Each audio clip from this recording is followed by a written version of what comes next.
Chapter 17 The Heir to Slytherin. He was standing at the end of a very long, dimly lit chamber. Towering stone pillars, entwined with more carved serpents, rose to support a ceiling lost in darkness, casting long, black shadows through the odd, greenish gloom that filled that place.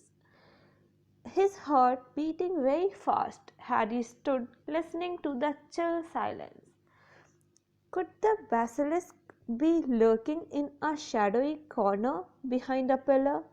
And where was Ginny? He pulled out his wand and moved forward between the serpentine columns. Every careful footstep echoed loudly off the shadowy walls.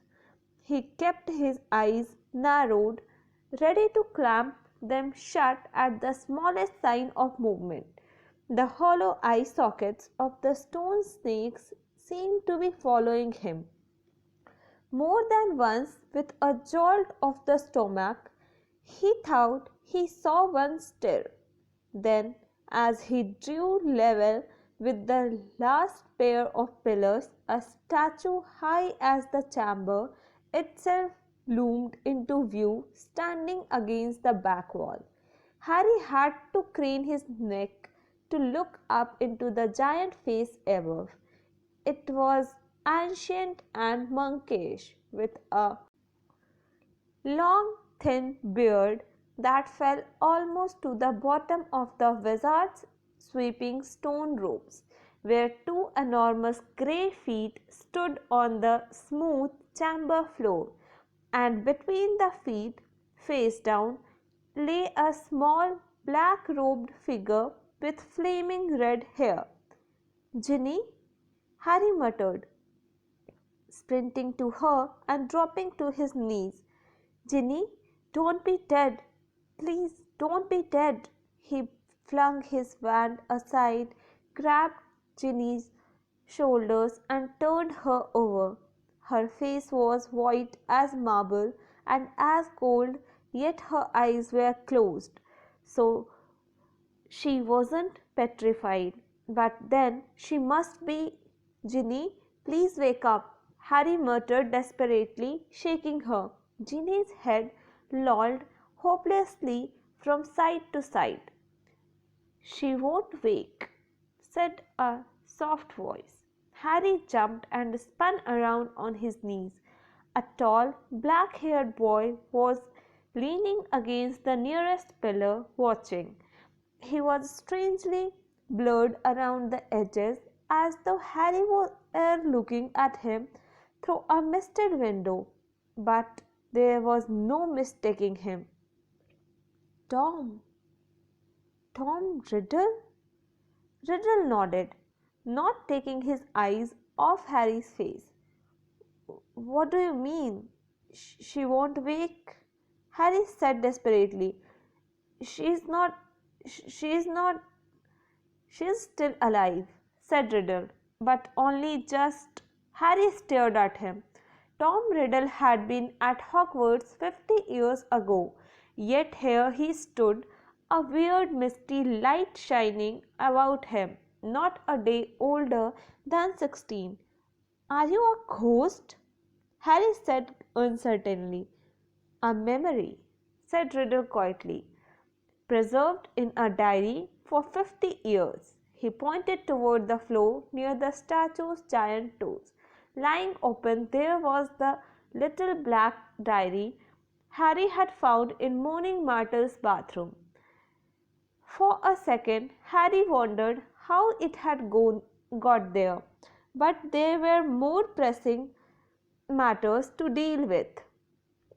You have got to help me, Tom, Harry said, raising Ginny's head again. We have got to get her out of here. There is a basilisk. I don't know where it is, but it could be along any moment. Please help me. Riddle didn't move. Harry, sweating, managed to hoist Ginny half off the floor and bent to pick up his wand again. But his wand had gone. Did you see? He looked up. Riddle was still watching him, twirling Harry's wand between his long fingers. "Thanks," said Harry, stretching out his hand for it. A smile curled the corners of Riddle's mouth. He continued to stare at Harry, twirling the wand idly. "Listen," said Harry urgently, his knees sagging with Ginny's dead weight. We have got to go. If the basilisk comes, it won't come until it is called," said Riddle calmly. Harry lowered Ginny back onto the floor, unable to hold her up any longer. "What do you mean?" he said. "Look, give me my wand. I might need it." Riddle's smile broadened. "You won't be needing it," he said. Harry stared at him. "What do you mean? I won't be?" "I have waited a long time for this, Harry Potter," said Riddle. "For the chance to see you, to speak to you." "Look," said Harry, losing patience, I don't think you get it. We are in the Chamber of Secrets. We can talk later." "We are going to talk now," said Riddle, still smiling broadly, and he pocketed Harry's wand. Harry stared at him. There was something very funny going on here. "How did Ginny get like this?" he asked slowly. "Well, that's an interesting question," said Riddle pleasantly, "and quite a long story. I suppose the real reason Ginny Weasley is like this is because she opened her heart and spilled all her secrets to an invisible stranger." "What are you talking about?" said Harry. "The diary," said Riddle. "My diary? Little Ginny's been writing in it for months and months, telling me all her pitiful worries and woes, how her brothers tease her, how she had to come to school with second-hand robes and books, how Riddle's eyes glinted, how she didn't think famous, good, great Harry Potter would ever like her." All the time he spoke, Riddle's eyes never left Harry's face. There was an almost hungry look in them. "It's very boring having to listen to the silly little troubles of an 11-year-old girl," he went on. "But I was patient. I wrote back. I was sympathetic. I was kind. Ginny simply loved me. No one has ever understood me like you, Tom. I am so glad I have got this diary to confide in. It's like having a friend I can carry around in my pocket." Riddle laughed, a high, cold laugh that didn't suit him. It made the hairs stand up on the back of Harry's neck. "If I say it myself, Harry, I have always been able to charm the people I needed. So Ginny poured out her soul to me, and her soul happened to be exactly what I wanted. I grew stronger and stronger on a diet of her deepest fears, her darkest secrets. I grew powerful, far more powerful than little Miss Weasley, powerful enough to start feeding Miss Weasley a few of my secrets, to start pouring a little of my soul back into her." "What do you mean?" said Harry, whose mouth had gone very dry. "Haven't you guessed yet, Harry Potter?" said Riddle softly. "Ginny Weasley opened the Chamber of Secrets. She strangled the school roosters and daubed threatening messages on the walls. She set the serpent of Slytherin on 4 mudbloods and the Squib's cat." "No," Harry whispered. "Yes," said Riddle calmly. "Of course, she didn't know what she was doing. At first it was very amusing. I wish you could have seen her new diary entries. Far more interesting they became. "Dear Tom," he recited, watching Harry's horrified face, "I think I am losing my memory. There are rooster feathers all over my robes, and I don't know how they got there. Dear Tom, I can't remember what I did on the night of Halloween, but a cat was attacked, and I have got paint all down my front. Dear Tom, Percy keeps telling me I am pale and I am not myself. I think he suspects me. There was another attack today and I don't know where I was. Tom, what am I going to do? I think I am going mad. I think I am the one attacking everyone, Tom." Harry's fists were clenched and nails digging deep into his palms. It took a very long time for stupid little Ginny to stop trusting her diary, said Riddle, but she finally became suspicious and tried to dispose of it. "And that's where you came in, Harry. You found it, and I couldn't have been more delighted. Of all the people who could have picked it up, it was you, the very person I was most anxious to meet." "And why did you want to meet me?" said Harry. Anger was coursing through him, and it was an effort to keep his voice steady. "Well, you see, Ginny told me all about Harry," said Riddle. "Your whole fascinating history." His eyes roved over the lightning scar on Harry's forehead, and their expression grew hungrier. "I knew I must find out more about you, talk to you, meet you if I could. So I decided to show you my famous capture of that great oaf, Hagrid, to gain your trust." "Hagrid is my friend," said Harry, his voice now shaking. "And you framed him, didn't you? I thought you made a mistake, but—" Riddle laughed in his high laugh again. "It was my word against Hagrid's, Harry. Well, you can imagine how it looked to old Armando Tippet. On the one hand, Tom Riddle, poor and but brilliant, parentless but so brave, school prefect, model student. On the other hand, big blundering Hagrid, in trouble every other week, trying to raise werewolf cubs under his bed, sneaking off to the forbidden forest to wrestle trolls. But I admit, even I was surprised how well the plan worked. I thought someone must realize that Hagrid couldn't possibly be the head of Slytherin.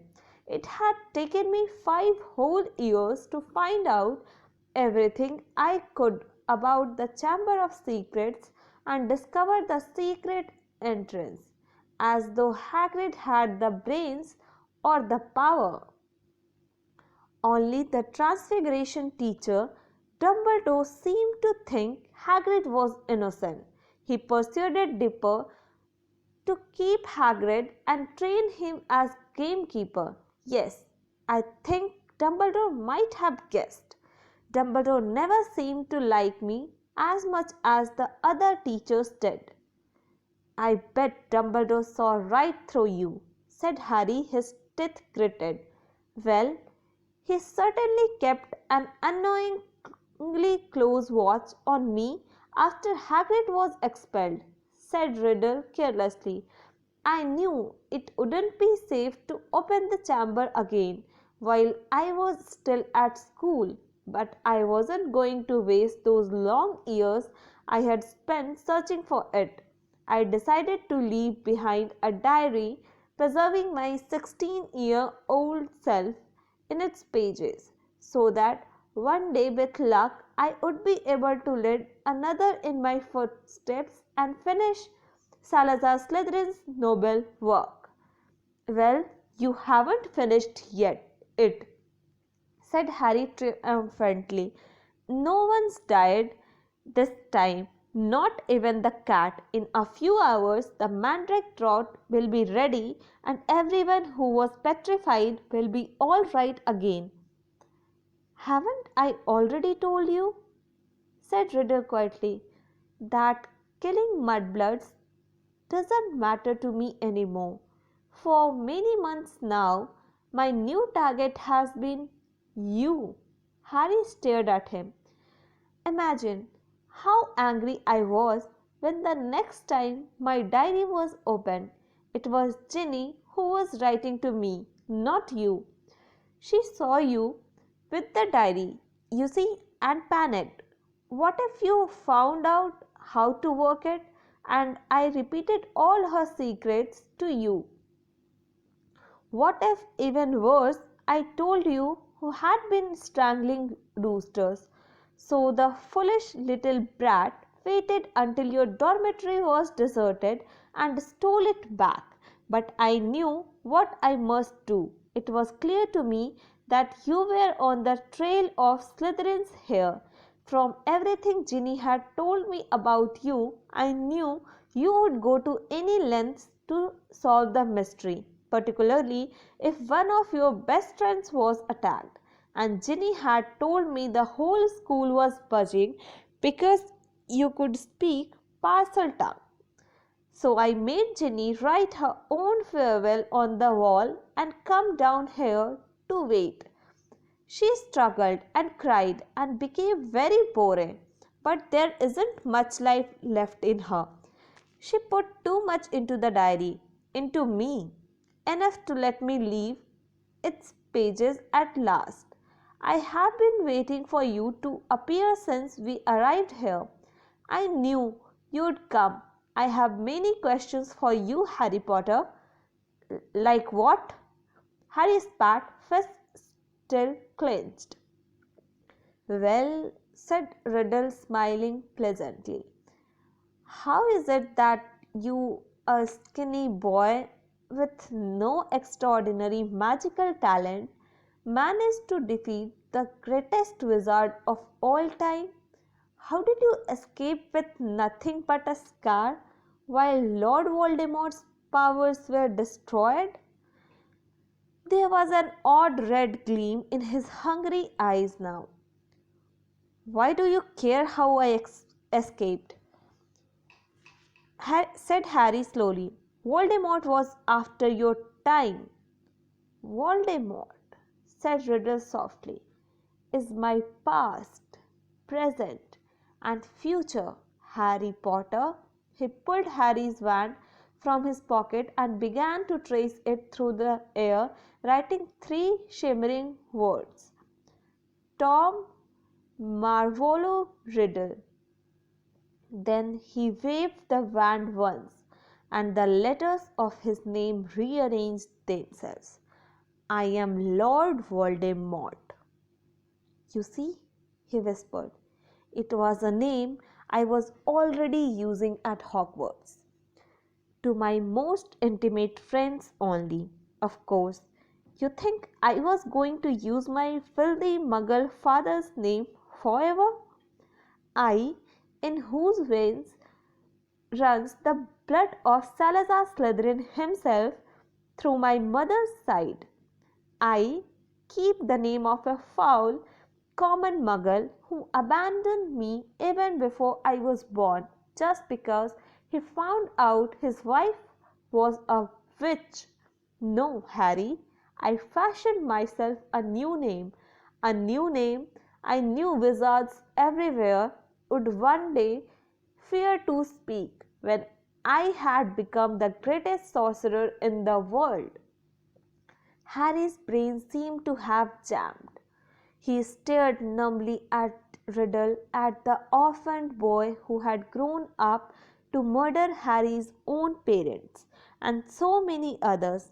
At last he forced himself to speak. You are not, he said, his quiet voice full of hatred. Not what? Snapped Riddle. Not the greatest sorcerer in the world, said Harry, breathing fast. Sorry to disappoint you and all that, but the greatest wizard in the world is Albus Dumbledore. Everyone says so. Even when you were strong, you didn't dare try and take over at Hogwarts. Dumbledore saw through you when you were at school, and he still frightens you now, wherever you are hiding these days. The smile had gone from Riddle's face, to be replaced by a very ugly look. Dumbledore's been driven out of this castle by the mere memory of me, he hissed. He is not as gone as you might think, Harry retorted. He was speaking at random, wanting to scare Riddle, wishing rather than believing it to be true. Riddle opened his mouth but froze. Music was coming from somewhere. Riddle whirled around to stare down the empty chamber. The music was growing louder. It was eerie, spine-tingling, unearthly. It lifted the hair on Harry's scalp and made his heart feel as though it was swelling to twice its normal size. Then, as the music reached such a pitch that Harry felt it vibrating inside his own ribs, flames erupted at the top of the nearest pillar. A crimson bird, the size of a swan, had appeared, piping its weird music to the vaulted ceiling. It had a glittering golden tail as long as a peacock's and gleaming golden talons, which were gripping a wrapped bundle. A second later, the bird was flying straight at Harry. It dropped the wrapped thing it was carrying at his feet, then landed heavily on his shoulder. As it folded its great wings, Harry looked up and saw it had a long, sharp golden beak and a beady black eye. The bird stopped singing. It sat still and warm next to Harry's cheek, gazing steadily at Riddle. That's a phoenix, said Riddle, staring shrewdly back at it. Fox, Harry breathed, and he felt the bird's golden claws squeeze his shoulder gently. And that, said Riddle, now eyeing the wrapped thing that Fox had dropped. That's the old school shooting hat. So it was, patched, frayed, and dirty. The hat lay motionless at Harry's feet. Riddle began to laugh again. He laughed so hard that the dark chamber rang with it, as though 10 riddles were laughing at once. This is what Dumbledore sends his defender, a songbird and an old hat. Do you feel brave, Harry Potter? Do you feel safe now? Harry didn't answer. He might not see what use Fox or the shooting hat were, but he was no longer alone, and he waited for Riddle to stop laughing with his courage mounting. To business, Harry, said Riddle, still smiling broadly. Twice in your past, in my future, we have met, and twice I failed to kill you. How did you survive? Tell me everything. The longer you talk, he added softly, the longer you stay alive. Harry was thinking fast, weighing his chances. Riddle had the van. Harry, had Fox and the shooting hat, neither of which would be much good in a duel. It looked bad. All right, but the longer Riddle stood there, the more life was dwindling out of Ginny, and in the meantime, Harry noticed suddenly Riddle's outline was becoming clearer, more solid. If it had to be a fight between him and Riddle, better sooner than later. No one knows why you lost your powers when you attacked me," said Harry abruptly. "I don't know myself, but I know why you couldn't kill me. Because my mother died to save me, my common muggle born mother," he added, shaking with suppressed rage. "She stopped you killing me, and I have seen the real you. I saw you last year. You are a wreck. You are barely alive.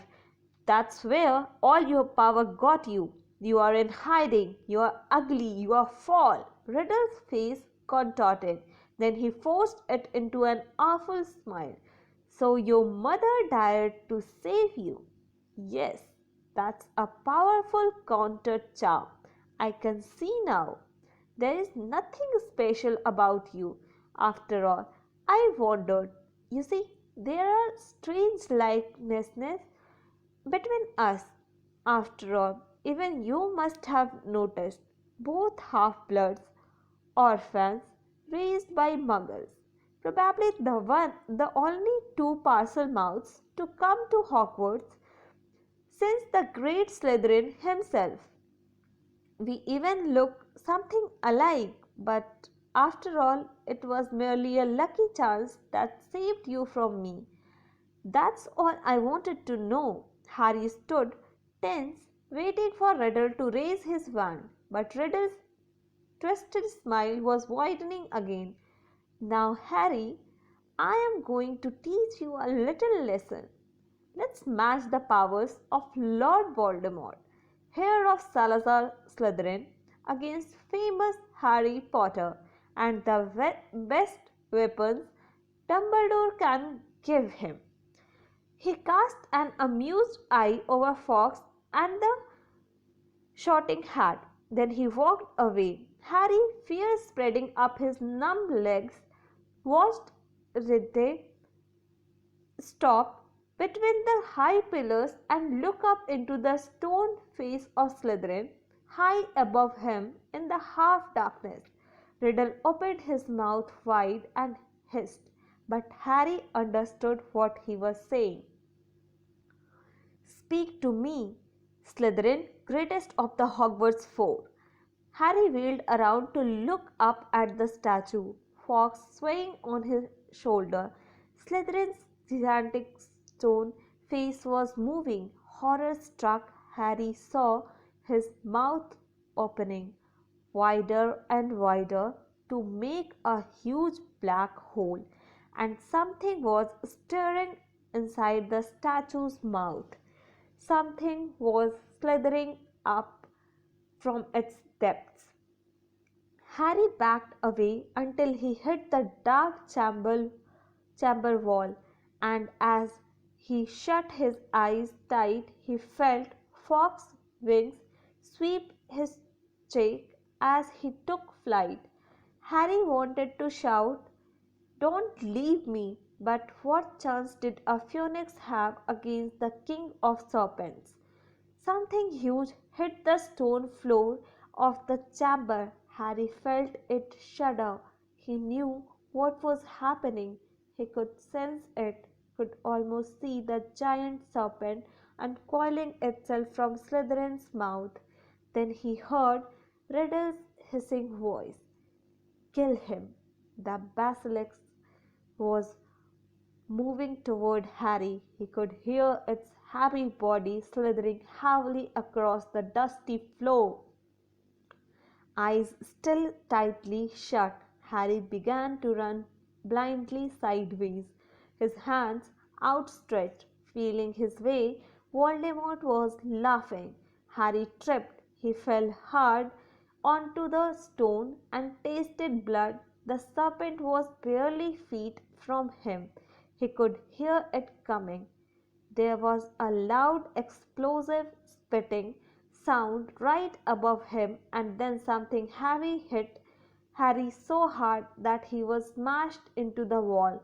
Waiting for fangs to sink through his body, he heard more mad hissing, something thrashing wildly off the pillars.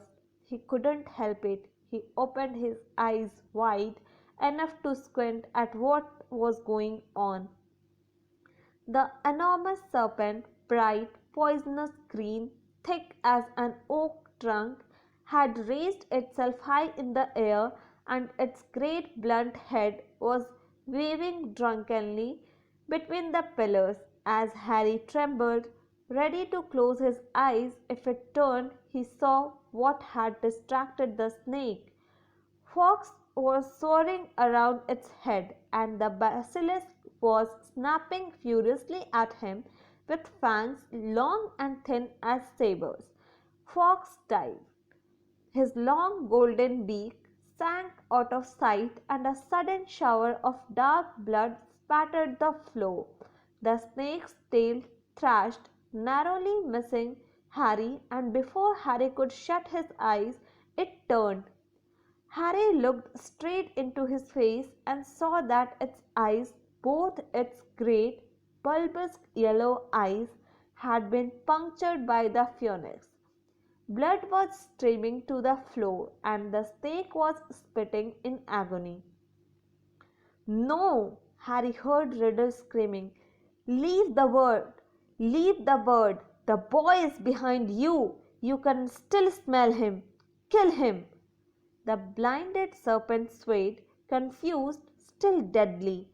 Fawkes was circling its head, piping his eerie song, jabbing here and there at its scary nose as the blood poured from its ruined eyes. "Help me! Help me!" Harry muttered wildly. "Someone! Anyone!" The snake's tail whipped across the floor again. Harry ducked. Something soft hit his face. The basilisk had swept the shouting hat into Harry's arms. Harry seized it. It was all he had left, his only chance. He rammed it onto his head and threw himself flat onto the floor as the basilisk's tail swung over him again. "Help me! Help me!" Harry thought, his eyes screwed tight under the hat. "Please help me!" There was no answering voice. Instead, the hat contracted as though an invisible hand was squeezing it very tightly. Something very hard and heavy thudded onto the top of Harry's head, almost knocking him out. Stars winking in front of his eyes, he grabbed the top of the hat to pull it off and felt something long and hard beneath it. A gleaming silver sword had appeared inside the hat, its handle glittering with rubies the size of eggs. "Kill the boy! Leave the bird! The boy is behind you! Sniff! Smell him!" Harry was on his feet, ready. The basilisk head was falling, his body coiling around, hitting pillars as it twisted to face him. He could see the vast, bloody eye sockets, see the mouth stretching wide, wide enough to swallow him whole, lined with fangs, long as his sword, thin, glittering venomous. It lunged blindly. Harry dodged, and it hit the chamber wall.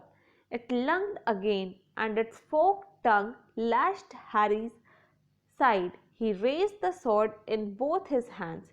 The basilisk lunged again, and this time its aim was true. Harry threw his whole weight behind the sword and drove it to the hilt into the roof of the serpent's mouth. But as warm blood drenched Harry's arms, he felt a searing pain just above his elbow. One long poisonous fang was sinking deeper and deeper into his arm, and it splintered as the basilisk keeled over sideways and fell twitching to the floor. Harry slid down the wall. He gripped the fang that was spreading poison through his body and wrenched it out of his arm. But he knew it was too late. White hot pain was spreading slowly and steadily from the wound. Even as he dropped the fang and watched his own blood soaking his robes, his vision went foggy. The chamber was dissolving in a world of dull color. Patch of scarlet swam past, and Harry heard a soft clatter of claws beside him. "Fawkes," said Harry thickly. "You were fantastic, Fawkes." He felt the bird lay its beautiful head on the spot where the serpent's fang had pierced him. He could hear echoing footsteps, and then a dark shadow moved in front of him. "You are dead, Harry Potter," said Riddle's voice above him. "Dead. Even Dumbledore's bird knows it. Do you see what he is doing, Potter? He is crying." Harry blinked. Fawkes' head slid in and out of focus. Thick, pearly tears were trickling down the glossy feathers. "I am going to sit here and watch you die, Harry Potter. Take your time. I am in no hurry." Harry felt drowsy. Everything around him seemed to be spinning. "So ends the famous Harry Potter," said Riddle's distant voice, alone in the Chamber of Secrets. Forsaken by his friends, defeated at last by the Dark Lord, he so unwisely challenged. "You will be back with your dear mudblood mother soon, Harry. She bought you 12 years of borrowed time, but Lord Voldemort got you in the end, as you knew he must." "If this is dying," thought Harry, "it's not so bad." Even the pain was leaving him. But was this dying? Instead of going black, the chamber seemed to be coming back into focus. Harry gave his head a little shake, and there was Fawkes, still resting his head on Harry's arm. A pearly patch of tears was shining all around the wand, except that there was no wand. "Get away, bird," said Riddle's voice suddenly. "Get away from him! I said get away!" Harry raised his head. Riddle was pointing Harry's wand at Fawkes. There was a bang like a gun, and Fawkes took flight again in a world of gold and scarlet. "Phoenix tears," said Riddle quietly, staring at Harry's arm. "Of course, healing powers. I forgot." He looked into Harry's face. "But it makes no difference. In fact, I prefer it this way. Just you and me, Harry Potter. You and me." He raised the wand. Then, in a rush of wings, Fawkes had soared back overhead, and something fell into Harry's lap. The diary. For a split second, both Harry and Riddle, wand still raised, stared at it.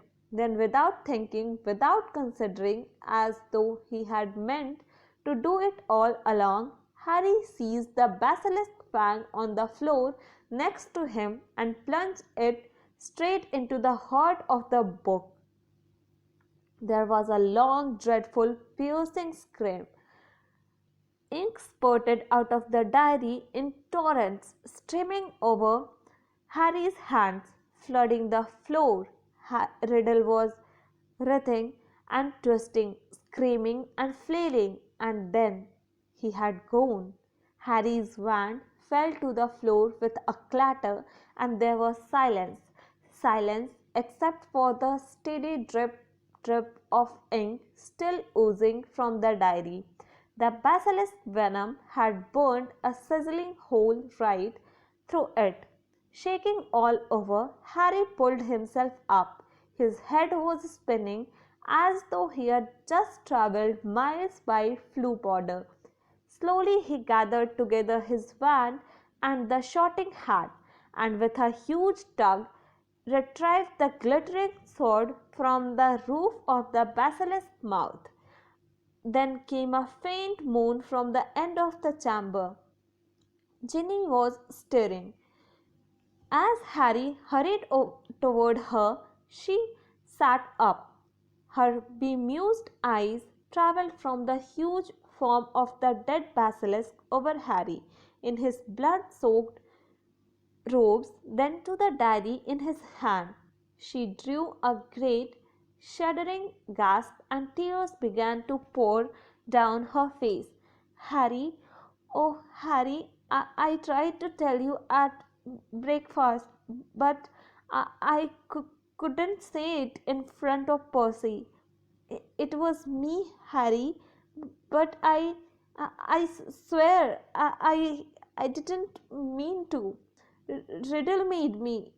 He took me over. And how did you kill that thing? Where is Riddle? The last thing I remember is him coming out of the diary. It's all right, said Harry, holding up the diary and showing Jenny the fang hole. Riddle's finished. Look, him and the basilisk. Come on, Ginny, let's get out of here. I am going to be expelled. Ginny wept as Harry helped her awkwardly to her feet. I have looked forward to coming to Hogwarts ever since Bill came, and now I will have to leave. And what will Mum and Dad say? Fox was waiting for them, hovering in the chamber entrance. Harry urged Ginny forward. They stepped over the motionless coils of the dead basilisk, through the echoing gloom, and back into the tunnel. Harry heard the stone doors close behind him with a soft hiss. After a few minutes' progress up the dark tunnel, a distant sound of slowly shifting rock reached Harry's ears. Ron? Harry yelled, speeding up. Ginny is okay. I have got her. He heard Ron give a strangled cheer, and they turned their necks bent to see his eager face staring through the sizable gap he had managed to make in the rock wall. Ginny, Ron thrust an arm through the gap in the rock to pull her through first. You're alive? I don't believe it. What happened? How? What? Where did that bird come from? Fox had swooped through the gap after Ginny. He's Dumbledore's, said Harry, squeezing through himself. How come you have got a sword? Said Ron, keeping at the glittering weapon in Harry's hand. I will explain when we get out of here, said Harry with a sideways glance at Ginny, who was crying harder than ever. But later, Harry said shortly. He didn't think it was a good idea to tell Ron yet, who had been opening the chamber, not in front of Ginny anyway. Where is Lockhart? Back there, said Ron, still looking puzzled but jerking his head up the tunnel toward the pipe. He is in a bad way. Come and see. Led by Fox, whose white scarlet wings emitted a soft golden glow in the darkness, they walked all the way back to the mouth of the pipe. Gilderoy Lockhart was sitting there, humming placidly to himself. His memory is gone, said Ron. The memory charm backfired. Hit him instead of us. Hasn't got a clue who he is, or where he is, or who we are. I told him to come and wait here. He is a danger to himself. Lockhart peered good naturedly up at them all. Hello, he said. Odd sort of place, this, isn't it? Do you live here? No, said Ron, raising his eyebrows at Harry. Harry bent down and looked up the long dark pipe. Have you thought how we are going to get back up this? He said to Ron. Ron shook his head, but Fox the Phoenix had swooped past Harry and was now fluttering in front of him, his beady eyes bright in the dark. He was waving his long golden tail feathers. Harry looked uncertainly at him. He looks like he wants you to grab hold, said Ron, looking perplexed. But you are much too heavy for a bird to pull up there. Fox, said Harry, isn't an ordinary bird. He turned quickly to the others. We have got to hold on to each other. Ginny grabbed Ron's hand. Professor Lockhart. He means you, said Ron sharply to Lockhart. You hold Ginny's other hand. Harry tucked the sword and the shooting hat into his belt. Ron took hold of the back of Harry's robes, and Harry reached out and took hold of Fog's strangely hot tail feathers. An extraordinary lightness seemed to spread through his whole body, and the next second, in a rush of wings, they were flying upward through the pipe. Harry could hear Lockhart dangling below him, saying, Amazing! Amazing! This is just like magic! The chill air was whipping through Harry's hair, and before he had stopped enjoying the ride, it was over. All four of them were hitting the wet floor of Moaning Martyr's bathroom, and as Lockhart straightened his hat, the sink that hit the pipe was sliding back into place. Myrtle goggled at them. You are alive, she said blankly to Harry. There is no need to sound so disappointed, he said grimly, wiping flecks of blood and slime off his glasses. Oh, well, I would just been thinking if you had died, you would have been welcome to share my toilet, said Myrtle, blushing silver. Ugh, said Ron as they left the bathroom for the dark, deserted corridor outside. Harry, I think Myrtle's grown fond of you. You have got competition, Ginny. But tears were still flooding silently down Ginny's face. Where now? Said Ron with an anxious look at Ginny. Harry pointed. Fawkes was leading the way, glowing gold, along the corridor. They strode after him and moments later found themselves outside Professor McGonagall's office. Harry knocked and pushed the door open.